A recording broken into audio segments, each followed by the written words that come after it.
Aujourd'hui, on fait un vrai ou faux au sujet des boissons du quotidien. Et il y a 2 ou 3 idées reçues qui ont la vie dure. C'est parti! C'est faux! Donc c'est le café qui a plus de caféine que le thé. Une tasse de café filtre tourne autour en moyenne de 95 mg de caféine, un thé noir autour de 47 mg et un thé vert autour de 28 mg. Alors bien évidemment, la variété et le temps d'infusion peuvent jouer aussi, mais dans les repères au quotidien, le café monte souvent plus haut.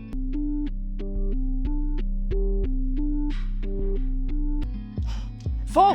Le jus garde une partie des vitamines, mais il apporte beaucoup moins de fibres que le fruit entier. Il se boit aussi très vite, il cale moins et on dépasse plus facilement la quantité que l'on mangerait de fruits. Donc, au quotidien, le fruit entier reste plus intéressant. Ah, vrai? Bah oui, vrai. L'hydratation ne passe pas seulement par l'eau plate. Les boissons chaudes comptent aussi dans les apports en liquide. Il faut savoir que l'on s'hydrate également avec la consommation de fruits et de légumes. C'est faux. Certaines personnes l'apprécient beaucoup, d'autres trouvent que les boissons gazeuses sont plus gênantes lorsqu'elles ont un intestin fragile.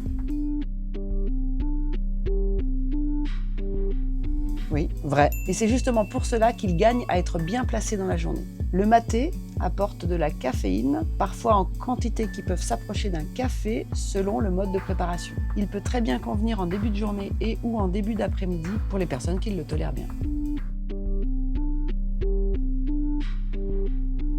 Faux. Exemple, un yaourt sans sucre ajouté, il y a toujours des glucides qui correspondent au lactose du lait. C'est les glucides naturellement contenus dans le lait que l'on va retrouver dans un yaourt ou dans un fromage blanc. Autre exemple, une compote sans sucre ajouté, on n'aura pas ajouté de sucre au cours de la préparation, en revanche, on aura les glucides des fruits. À bientôt pour un nouveau quiz, et d'ici là, dites-moi ce que vous aimeriez que l'on passe au crible ensemble.